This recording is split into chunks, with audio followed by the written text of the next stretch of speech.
Hello everyone. ဒီနေ့ vlog လေးကတော့ Overseeing the Future ASEAN Camp 2025 Exchange Program လေးကိုထိုင်းနိုင်ငံမှာ6ရက်ကြာ fully funded သွားပြီးတက်ရောက်ခဲ့ရတဲ့ vlog လေးပဲဖြစ်ပါတယ်။မြန်မာ၊လာအို၊ထိုင်း၊ဖိလစ်ပင်းစတဲ့နိုင်ငံ၄ခုကကျောင်းသားတွေပါဝင်တာဖြစ်ပြီးတော့မြန်မာနိုင်ငံကတော့ကျောင်းသား10ယောက်ရွေးချယ်ခြင်းခံခဲ့ရပါတယ်။အဲ့ဒီ10ယောက်ထဲမှာ4ယောက်ကတော့ထိုင်းနိုင်ငံမှာရှိနေရဖြစ်ပြီးတော့ Lauren တို့6ယောက်ကတော့မြန်မာနိုင်ငံကနေအတူတူသွားကြပါတယ်။လင်းပေါ်ကိုစတက်ပါပြီ။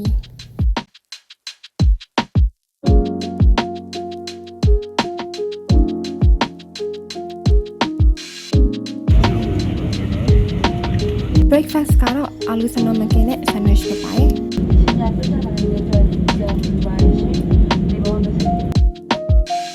မိနစ်50နီးပါးပြန်တန်းပြီးတော့စဝနာဘူမီလေးစိတ်ကိုရောက်ပါပြီ။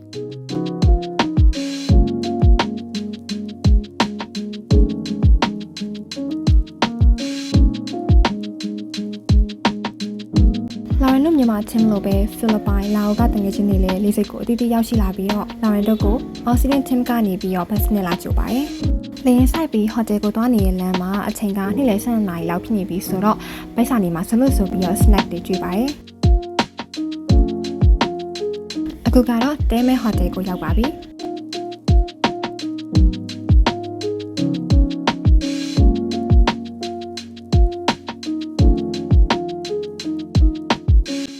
check in ဝင်ပြီးရနဲ့ lunch ကျွေးပါတယ်။ This is Mara Safi time. ဒီ hotel က restaurant ကလေတော်လေးကျေပြီးတော့လှလေးလှတယ်။အဲကြောင့်မလို့တပုံလေးအများကြီးရိုက်ခဲ့ပါတယ်။ဒါတော့မှ hotel အခန်းထဲကိုမရောက်သေးဘူး။အောက်ထပ်က restaurant မှာနေတော်တော်ကြိုက်နေပြီပေါ့နော်။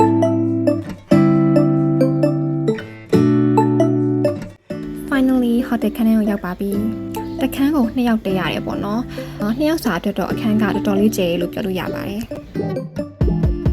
When I wake up, I feel cozy, yeah. Can you hold up? Don't need no coffee, yeah. ဒါကတော့ camp တစ်လျှောက်လုံးမှာဝေးရမယ့် t-shirt တွေဖြစ်ပါတယ် You look so fine. Bust up, bust up. How did I make ခန်းထဲမှာခဏတစ်ဖြုတ်နားပြီးတော့ tea time အတွက်အောက်ကိုပြန်ဆင်းလာရပါတယ်ဒါကတော့ဆဆရောက်ချင်းအနေနဲ့ ice breaking activity လေးတွေစောင့်နေရဖြစ်ပါတယ် another minute? Hold on a second. I love this moment, yeah.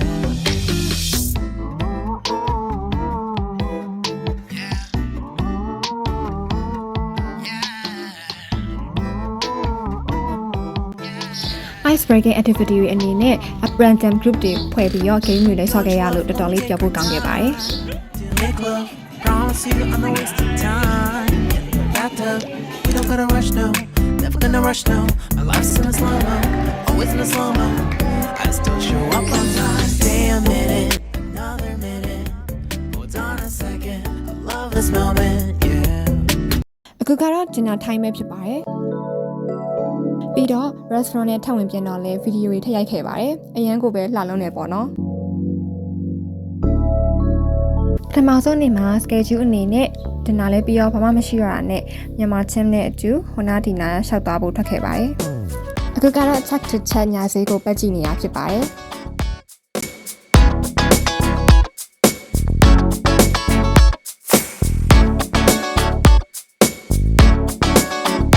ဒီလိုနဲ့ hotel ကနေပြန်ရောက်တော့အញ្ញမ်းပင်ပန်းနေရနဲ့တန်းအိတ်လိုက်ပါတယ်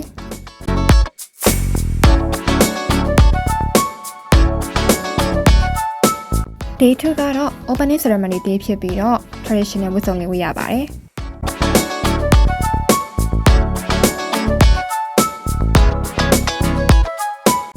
ဒါကတော့ opening ceremony လုပ်မဲ့ Angkor Camp စီကိုသွားနေရဖြစ်ပါတယ်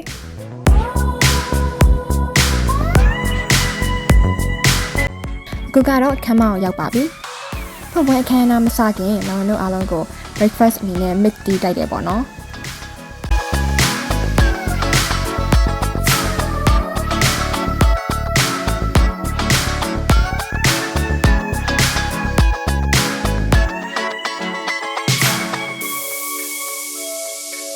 ဒါကတော့ participant တွေအားလုံးသူတို့ကိုယ်ပိုင်ရွေးရဝစုံလေးနဲ့အားလုံးလှနေကြတာပေါ့နော်။ဒါကတော့ဒီ camp မှာရွေးချယ်ခြင်းခံရတဲ့ Lauren တို့မြန်မာချင်းက10ယောက်ရဲ့ submission video တွေကိုပြန်ပြသနေရဖြစ်ပါတယ်။ Stay a minute.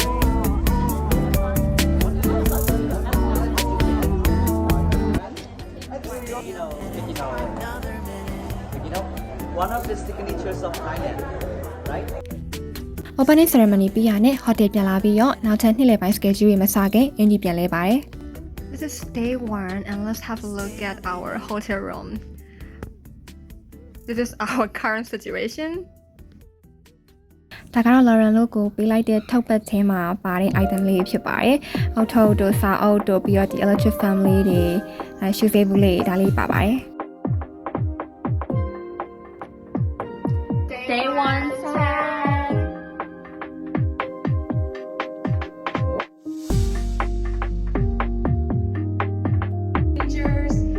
To overcome this nervous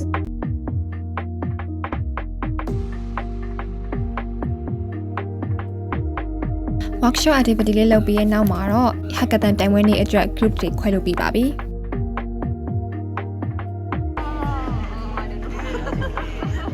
Now is dinner time. Dinner အတွက် Lauren တို့ set 2ကိုရွေးထားတဲ့လူ၄ယောက်ကတအုပ်စုထိုင်ရတာဖြစ်ပါတယ်။၄ယောက်ဆိုပေမဲ့ portion ကအရန်များလုံးတော့ကုန်တော့မကုန်နိုင်ခဲ့ဘူးပေါ့နော်။အစားအစာတွေအားလုံးကလည်းအရန်ကိုပဲရတာရှိပါတယ်။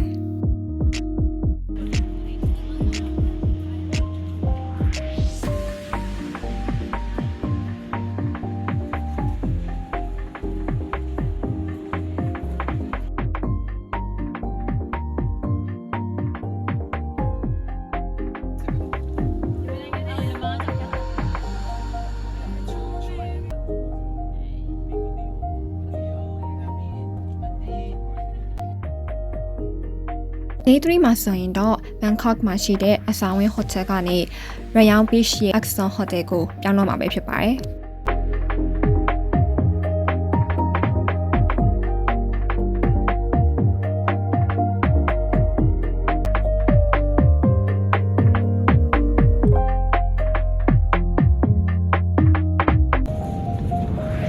အခုကတော့ schedule အတိုင်း Oasis နဲ့ OR Academy ကိုတွားလက်နေရဖြစ်ပြီးတော့ညနေကျရင်တော့ Rayong Beach ကိုဆက်သွားမှာဖြစ်ပါတယ်။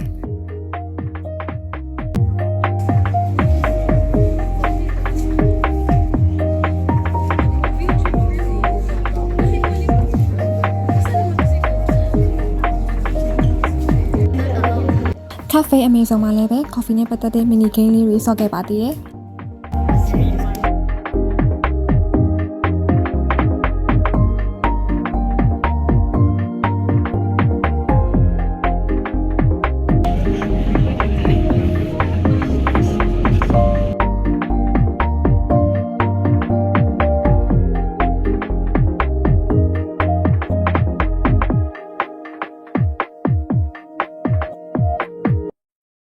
ကားပေါ်ပြန်တက်ပါတော့မယ်။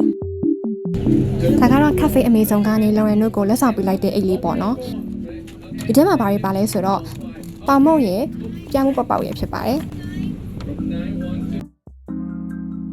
အခုကတော့နေ့လည်စာစားဖို့သွားနေရဖြစ်ပါတယ်။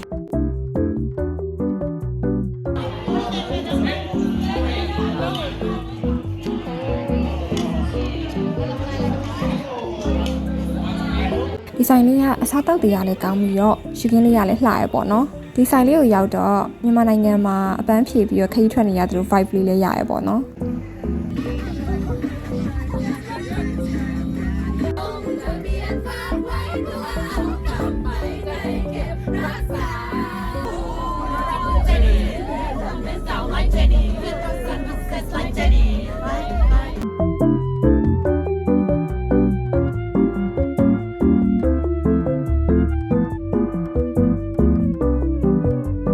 တဖြည်းဖြည်းနဲ့ညနေဆောင်လာပြီးတော့ Rayong Beach ကိုလည်းရောက်ရှိပါတော့မယ်။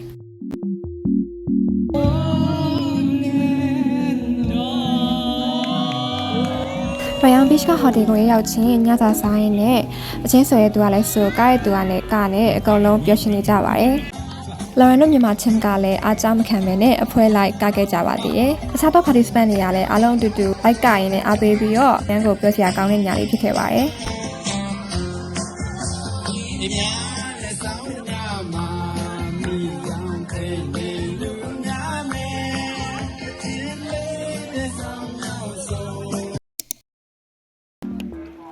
Day 4မှာတော့ Rayong နားမှာရှိတဲ့ One Chan Forest Learning Center စီကိုတွားရောက်လည်ပတ်ခဲ့ပါတယ်။ ကိုလေးတက်မလား တောက်တက်လဲလို့မျိုးဖြစ်နေပေမဲ့အရင်ကြီးမမတ်တော့လမ်းလျှောက်ရအဆင်ပြေရပြီးတော့တငယ်ချင်းတွေနဲ့လည်းစကားတွေပြောသွားနေရဆိုတော့မောလို့မမှန်လည်းမသိတာတော့ပါဘူးဒါကတော့ Lauren တို့တငယ်ချင်း2ယောက်ဓပုံရရင်နဲ့အဖွဲနဲ့ကွဲပြီးတော့နောက်ကျကြံခဲ့လို့အသေးအတန်ပြေးနေရလေးပေါ့နော်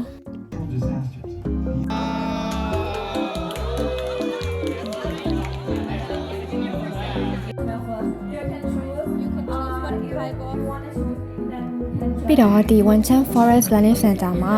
Lauren တို့ကိုယ်တိုင်ဒီကထွက်တဲ့ထုတ်ကုန်ပစ္စည်းတွေနဲ့ကိုယ်တိုင်ရှူဆေးပလေးလုပ်ခဲ့ရပါသေးတယ်တမရရဒီ lunch လေးက Lauren ဒီခရီးစဉ်တစ်လျှောက်လုံးမှာအကြိုက်ဆုံးဖြစ်ပါတယ်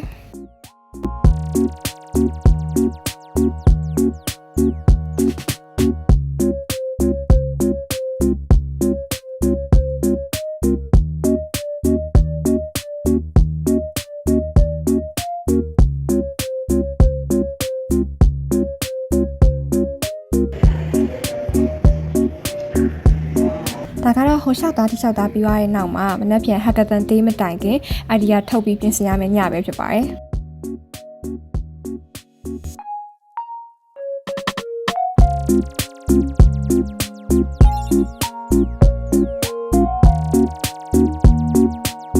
hackathon လည်းပြီးသွားရောဒီ camp ရဲ့အမျှော်လင့်ရဆုံး cultural night လာပါပြီ This is our Myanmar team Yes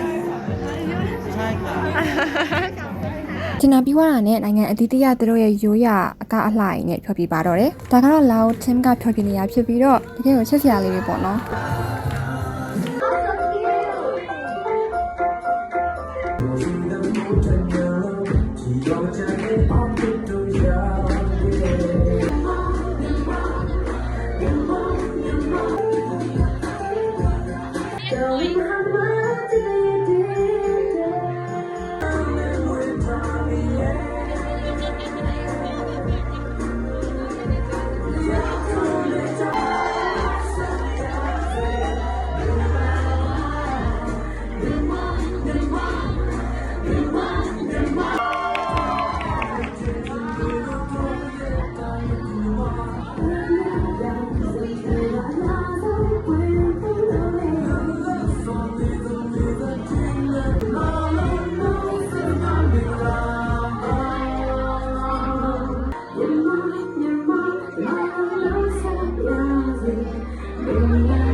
ကာချာရနိုင်လည်းပြီးတော့မနေ့ပြန်ပြန်မှာဆိုတော့ Lauren တို့အဖွဲ့ကန်းချီကိုသွားပြီးတော့တက်ပုံလေးပါလေးရိုက်ခဲ့ကြပါသေးတယ်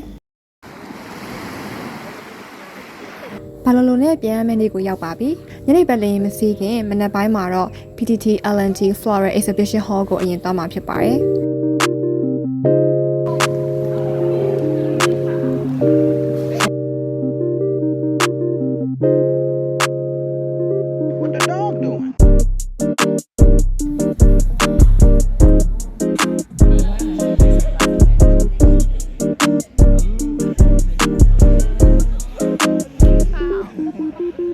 ဒီ Floral Exhibition Hall ကိုတော့ဟိုးအရင်တည်းကသွားချင်နေရပေါ့နော်နောက်ဆုံးမှာတော့ Oxygen Camp နဲ့အတူ free လေ့လာခွင့်ရခဲ့ပါပြီသူများတွေပြောကြသလိုအရန်အေးရဆိုပြီးတော့တကယ်လဲအဲ့ဒီအခန်းထဲရောက်သွားတော့တော်တော်လေးကိုအေးတယ်ပေါ့နော် Lauren ဆိုရင်ဟူဒီဝတ်ထားတာမှ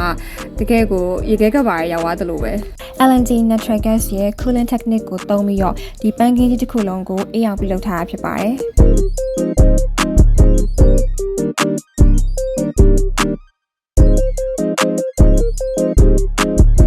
ဓာတ်ပုံတွေဗီဒီယိုတွေထဲမှာမြင်ရတာချက်အပြင်မှာအများကြီးပိုလှရဲပေါ့နော်ကျွလစ်ပန်းလေးဆိုလည်းအយ៉ាងဆုံးပဲ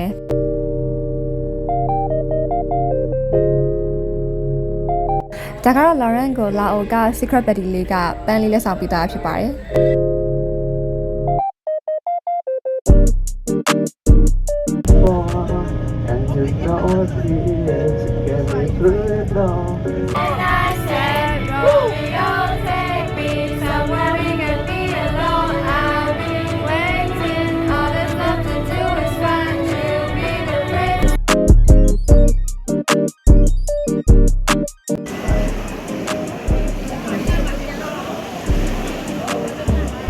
ဒါကတော့ Lauren တို့လေစိတ်ကိုမသွားခင်နောက်ဆုံးအားလုံးတူတူစုစားကြရဲ့ lunch ပဲဖြစ်ပါတယ်။